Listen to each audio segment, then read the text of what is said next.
And that's my fight. That's my mission, to live a Yeah. better world for my grandchildren, for other people's grandchildren.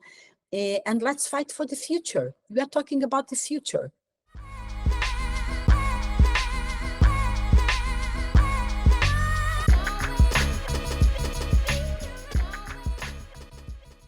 Seismic shifts.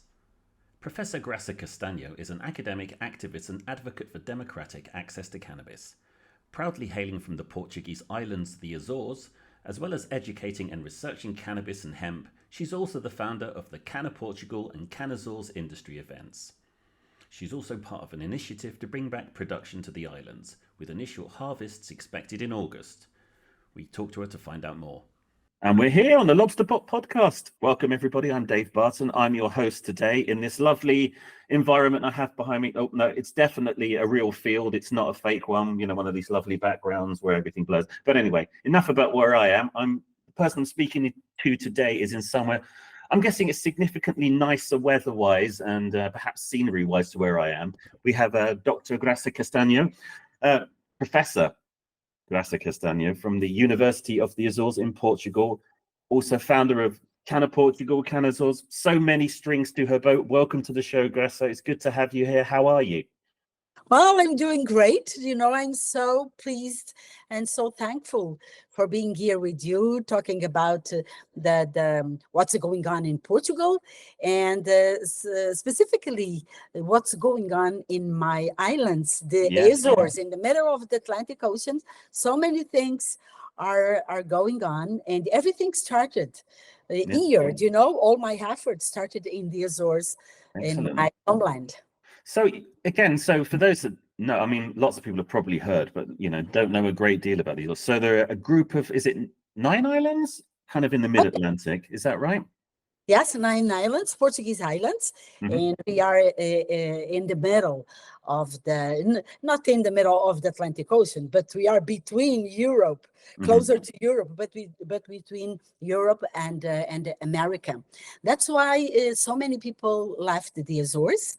Huge immigrant groups to go to Canada, to the US, to Brazil. Yeah. And we also have a lot of people in Bermuda. Oh, wow. So I can say that we are more Azorean outside the Azores than in the Azores. And this is so great nowadays, you know, to feel grateful for all these people who had the courage to leave, because when they left, the people who stayed could have more conditions, more quality of life, because of the effort and the pain of these people who had the courage to leave, you know. And nowadays they are in huge countries, you know.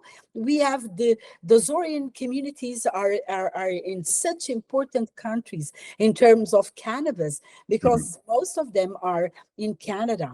The biggest community is in the US.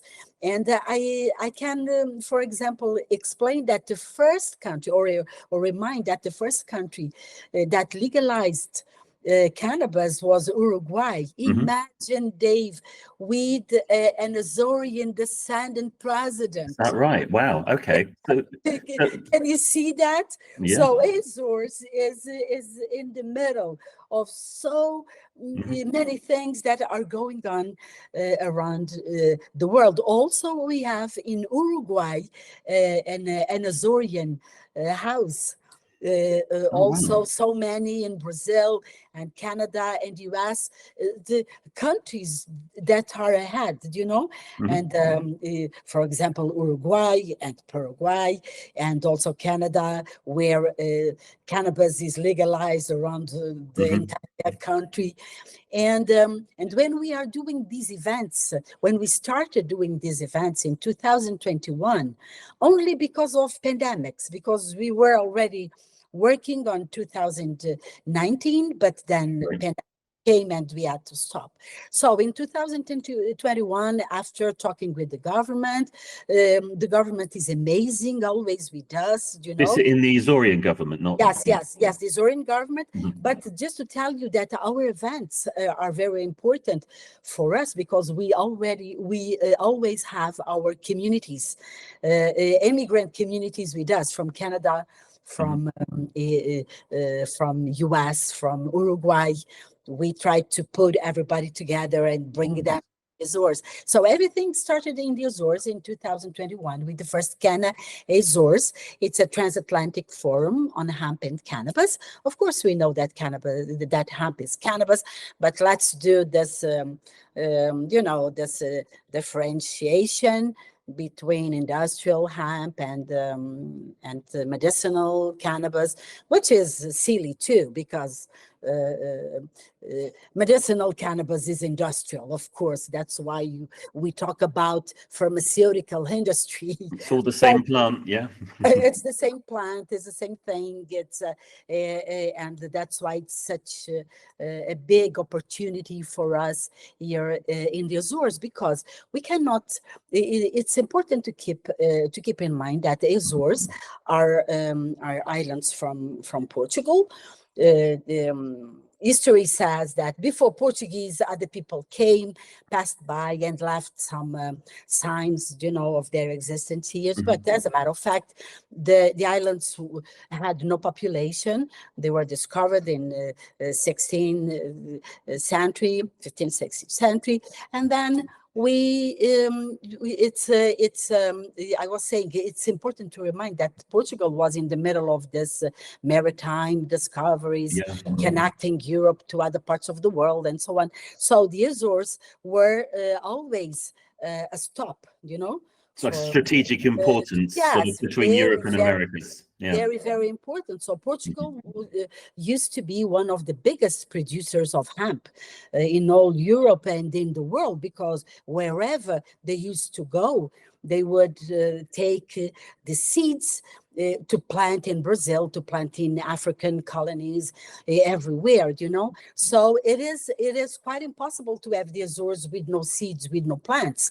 And of course, we know that the plants arrived here because when the ships came to Europe, coming from Brazil or from African colonies and so on, the boats would be destroyed, the sails, the cords, the ropes, this and that, and there they would repair everything with the cannabis, with the hemp of the islands. Canvas for the sails, canvas is hemp from hemp, and canvas itself is an abbreviated form of the word cannabis, Do you know, Dave? And we are since 2021 in the struggle to have harvest of hemp here in the islands, and we are talking about these 8 pioneers, farmers that are doing their jobs, starting the business, and so on. And we talk about pioneers, but as a matter of fact, we are doing. This is a kind of getting back what we already had here in the islands, we are trying to keep the heritage. It's more important. It's very important, And for example, we used to have in 20th century, most old people can recall and can stories about hemp in the islands, because they remind why, because we had hemp here to do a kind of material. I don't know the name now. It's linho in Portuguese, but and they would say that it was hemp plant. Imagine. And the plants were around here. So prohibitionism arrived to Portugal too. What would you say modern attitudes in the islands themselves are towards hemp and cannabis generally? Do you feel like, are there a lot of farming communities? Do you feel like, tell me, is there a kind of thriving industry happening, whether, legal or perhaps illicit? What are attitudes like locally? Well, we have the Portuguese laws going on here in the islands in terms of cannabis or hemp or wherever. And the farmers need to get permission. Because it's decriminalized, isn't it, in Portugal, cannabis? Oh, yes. And also in the Azores too. But it is decriminalized in the perspective of the consumer. Yes. but also the synthetic drugs that showed up in this last few years. Also, Portugal decriminalized the in the perspective of the consumer, because for people sell cannabis on the street and so on, or cultivate at home, it's still illegal, Yes. And that is why we are trying to change mentalities. We are working hard not only for the harvest, which is very, very important, but we belong to the groups that are doing the education and trying to get rid of all the prejudice about the plant and so on. So we people here are more and more aware of the importance of the plant. And April 1, 2 days ago, Germany gave very big steps toward legalization, and we are very happy because most of the countries in Europe were waiting for that opportunity, for this big country to go further.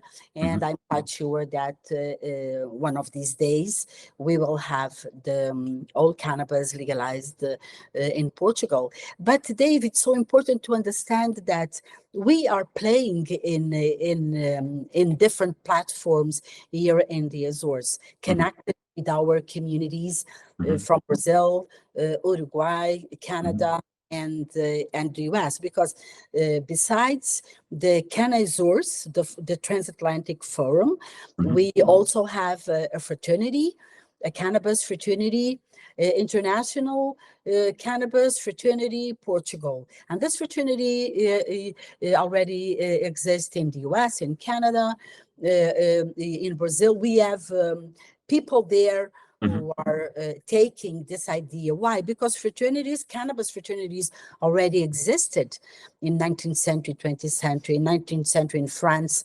Whole artists, people, had the habit to come together to smoke something, and then they would reach levels of creativity that by themselves they would never get there, And also in Brazil, they used to have cannabis fraternities, more community ones, more coming, putting people together, socializing, and that's really interesting, because again, when you think about, I've been looking at, a lot of the sort of regulations, particularly in Germany, and coming in, you're going to have members only sort of clubs and things like that, where you can actually, when you think about it, that's almost like a modern day interpretation of that, I feel. Yes, because nowadays we have dispensaries and we have the coffee shops and cannabis social clubs. These are the new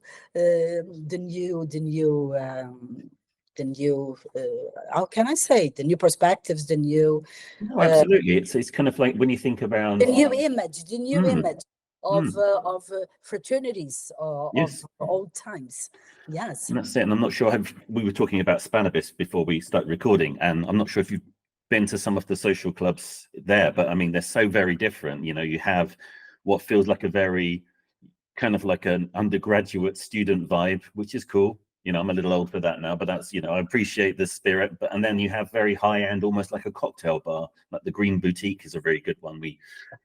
And it's just so interesting to sort of see the elevation of that. It's like a bar, you have a pub, here in the UK, you have a pub, and it's like you have so many different types of pubs, or you have, it's scalable in that sense, Dave, but it's, the most amazing thing is that it's illegal there. Yeah, it's illegal there, I know. And everything is going on, and people accept it, and it's so important for tourism. And this is exactly what Uruguay and Paraguay is trying to do, is to open their dispensaries to tourism, because it's the source of taxes, and also it takes away from streets so much the dangerous stuff, People know what they are using, what they are going to smoke, or drops, or edibles, or whatever. It's safety. No, It's safety. absolutely. And it's so important to focus on science. cannabis is science. Cannabis is a human right.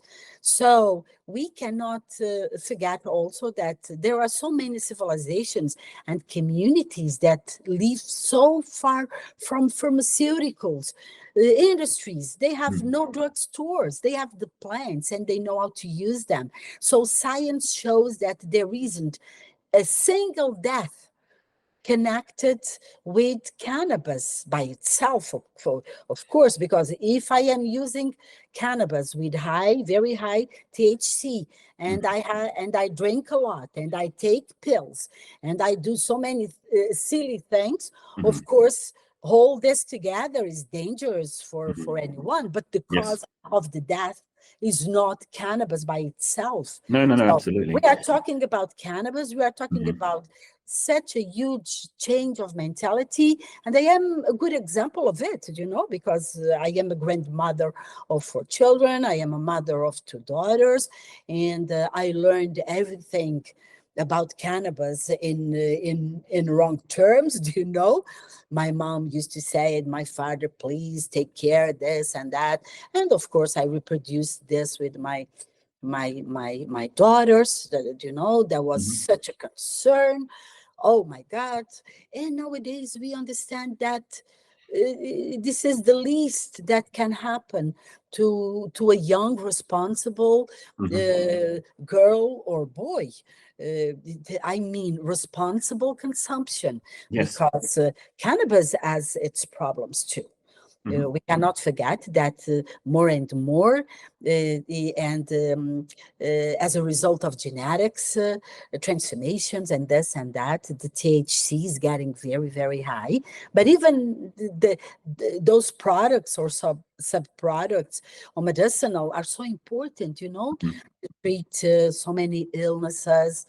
And here in Portugal and in the Azores, of course, we are not in a good shape concerning the plant, because we legalized medicinal cannabis in 2018, but it was just to have the harvest and the cannabis with high THC. They grow indoors, and then they sell everything. Everything goes to exportation. Nothing stays in the country. We don't have no medicine from our plants, here in the country. What happens is we produce in the country, then mostly international companies who came from so many countries, sometimes countries who do not allow anybody to go to their countries to produce anything. Like Canada, if you want to open a store, if you want to have your harvest there, no one can do it. Only Canadians. But what happens is international companies came. We have the biggest companies in the world in Portugal, and then they export everything. They produce the pills and the medicine in other countries, and then the pills come to Portugal. But we have similar in the UK. Very high prices. That's why the movement of mothers for cannabis started this fight, and saying, hey, we need medicine for our kids, for our young people, for our adults, for our elderly people.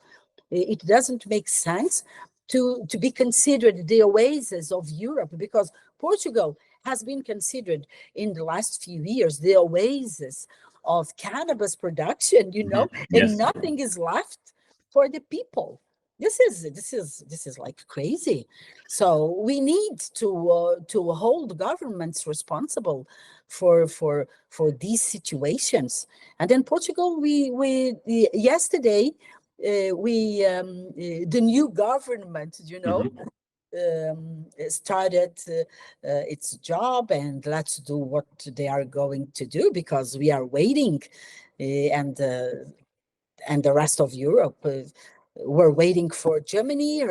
Germany gave the first step. Let's see if we can do it also, because adult consumption and recreational, whatever, is a right, and it's nothing compared with wine, with cigars, with tobacco. No, absolutely. No, I totally agree with you. And I think, again, one of the things you were talking about there is, we have, again, you produce so much of it in Portugal. We do the same in the UK, but everything we have from medical cannabis has to be imported, and everything we produce has to be exported, which seems crazy. But I guess somewhere like the Azores, I mean, again, because it's such a sort of, remote community, I mean, obviously accessible to the mainland, but you have an opportunity, if you grow and to create a kind of homogenous, almost sustainable community through, is that something that is happening or could happen in the Azores? Well, the best part of this story is that we are not inventing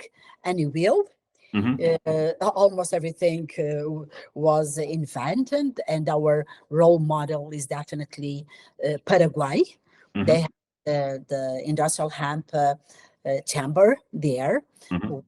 Damp is responsible for this, the president, and they did exactly in that country. They did exactly what the research report of from UN suggests. They put the harvest in the local communities. The indigenous peoples are the one who are producing hemp, and they have industries now and so on. So we have this huge example. They are very good role models for the capture of carbon too, and they have so many industries.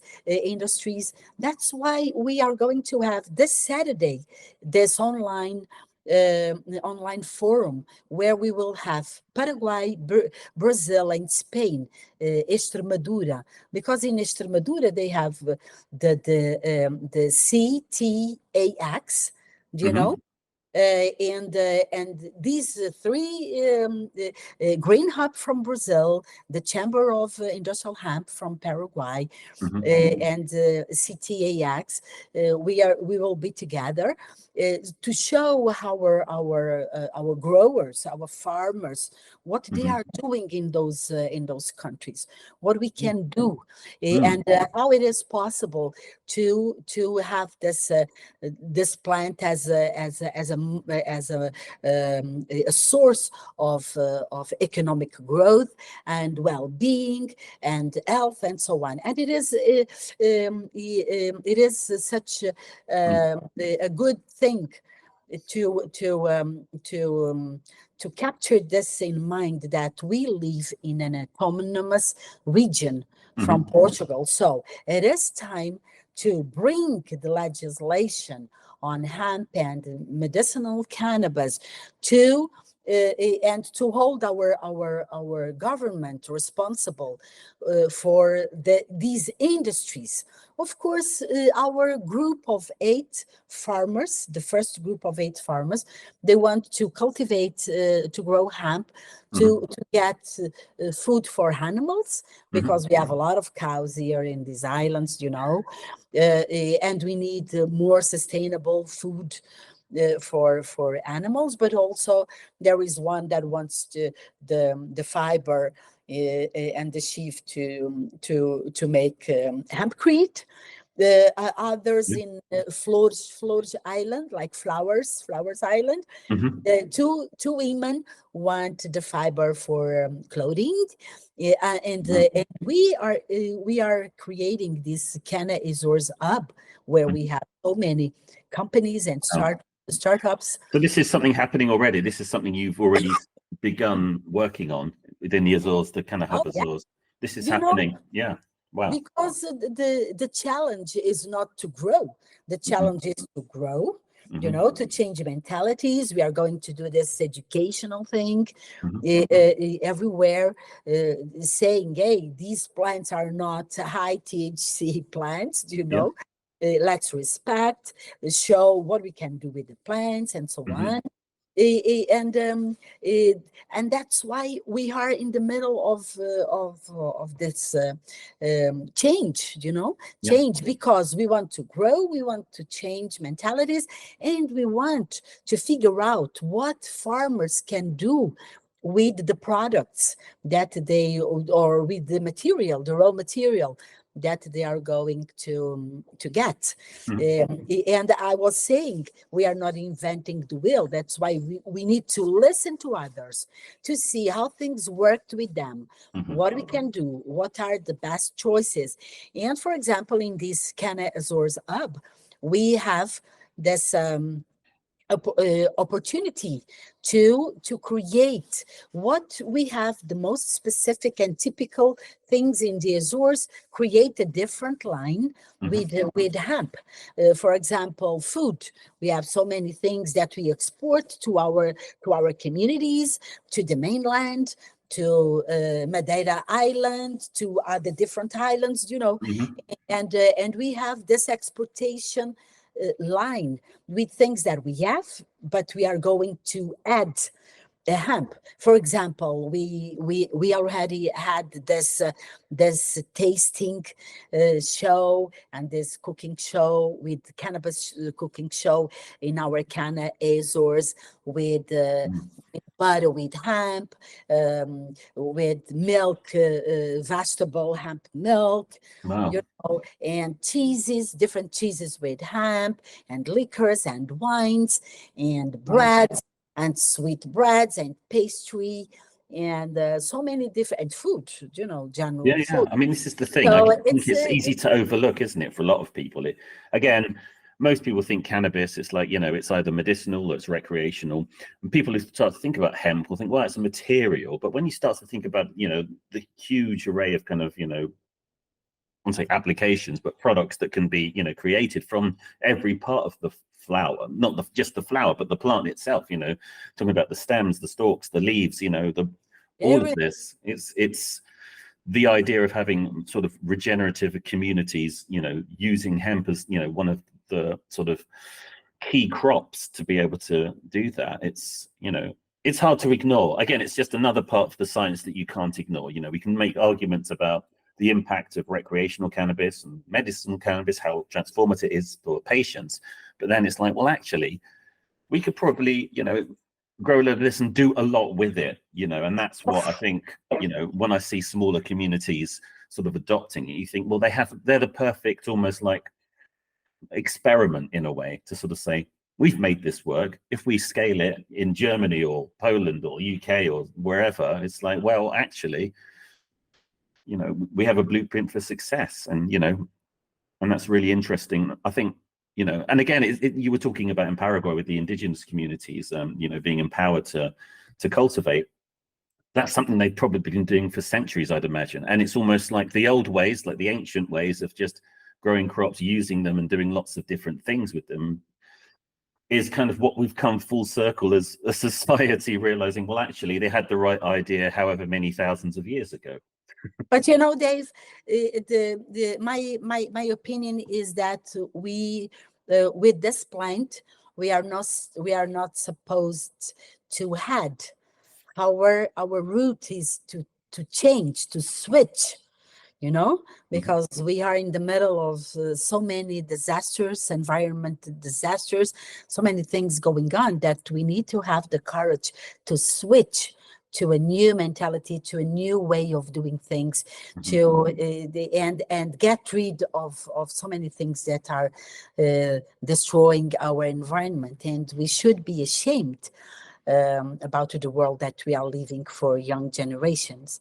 When young generations get angry, really angry, and they are getting angrier every day, and holding governments responsible for what's going on, they are absolutely right. There is no return. And here we have this plant in the middle of the equation. The UN research report on industrial hemp, it's so important, because the message is there is no way to have a proper response for the climate change, for the plastic and synthetics and fossil fuels and construction materials, you know, and textiles, all the damage that everything is causing in the world, without putting in the equation this plant. And this plant is like a miracle for the world. And let's talk always with science, science, science. And this is not a question of politicians. I think this is not a question of presence, of policy. Policy, the prisons and the ones who put people on jail. Yep. This is one of the biggest issues that we need to face and embrace in the world, has a solution for the world. And that's my fight. That's my mission, to live a better world for my grandchildren, for other people's grandchildren. And let's fight for the future. We are talking about the future. Absolutely. No, it's fascinating. And again, it's so admirable, a lot of the work that people like yourself and others are doing, to kind of break the stigma and kind of have not just that, but to be very, open and willing to discuss. But again, just to kind of wrap things up, it's been fascinating. I mean, I could talk all day. But to tell a little bit more about what's coming up for CannAzores and CannaPortugal, where can people find out more information, and when are the events happening, and when can they come and hear yourself and others kind of talk a little bit more about what's happening within Portugal and the Azores? Well, the fraternity, the International Cannabis Fraternity, is the one who's organizing all these events nowadays. And our idea is to create, as soon as possible, we are going to create a dispensary or a social club here in the Azores. It's going to be our first one. We are trying to see how we can manage this. We are fighting to bring the legislation to the Azores and hold the government of the Azores responsible for this law.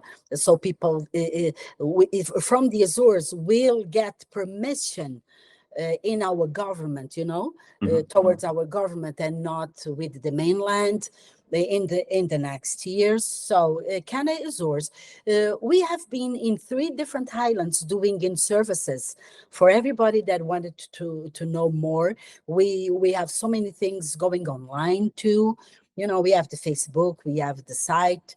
People can find us. But we are in this movement of offering people opportunities to learn more and more and more, to show that we have these pioneers. So we were in 3 different islands: São Miguel, Terceira, and Pico Island, which is a very symbolic one, because we have very good seeds coming from there. We did all these in services. And there is a second part which will happen in the end of August or the beginning of September, because these 3 big groups, more than 100 people from these 3 islands, they are going to visit the harvest when the plants will be bigger, to do the harvest. Everybody's going to visit and to feel and to smell and see. And so on. So we will have our next CannAzores on that time, because we will have people together visiting the fields and trying to experience the harvest of the plant and so on.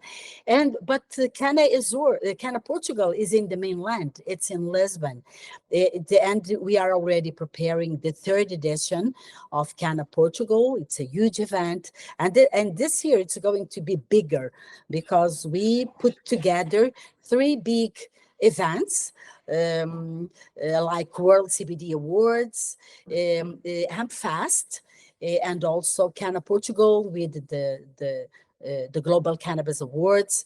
It's going to be in Estoril Casino and in the park in front of the Estoril Casino.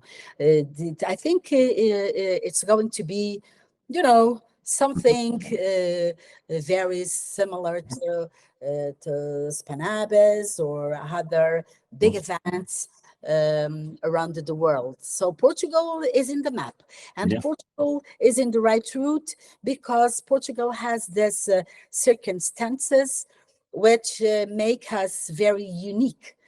We are the real connection or the best connection between US and Europe, because we are very close, and also with the African countries, the Portuguese speaking African countries. So, and also with Brazil, you know, our events in Portugal, in the mainland, are quite unique because we have a lot of people. I would say half of the people there are from Brazil.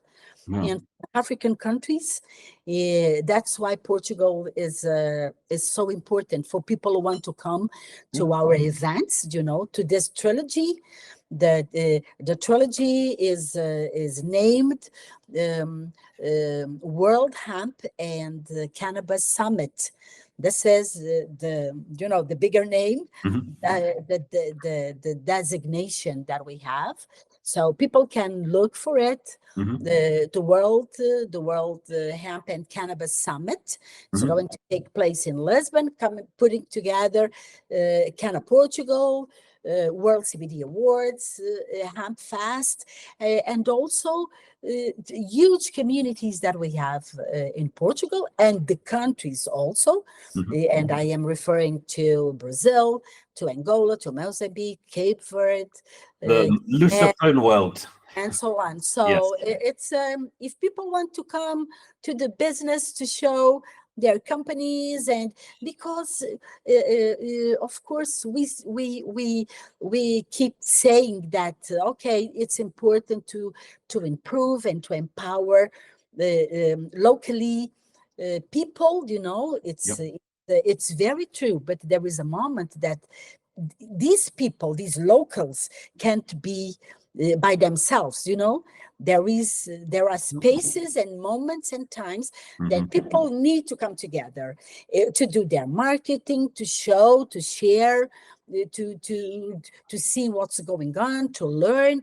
And what are these biggest moments to do that? Are the conferences, are the summits, are the conference, the expos, the fairs. And that's why, and also what you are doing, Dave, thank you so much for this opportunity. You are allowing people of the world to do their marketing, to talk about their experiences, what they are going on. And it's important to feel that cannabis is a global plant and needs to have a local focus, but then all these locals need to come together and share and learn with each other. 100%. No, thank you. No, again, thank you. It's echoing that sentiment. It's like, you know, part of what we're trying to do with the podcast is like we want to hear different stories from around the world, and you know what's happening in the Azores versus in Colombia versus Germany or the US, or you know, again, we all learn from each other, don't we? And I think that's the important thing here. It's that none of us are alone, but we have our own things we're trying to do, but we can learn from the experience of others. So it's been great to have you on the show. Thank you so much, Graça. And we look forward to seeing you soon. And good to see you again. See you soon. All the best. Thank you so much. Bye-bye.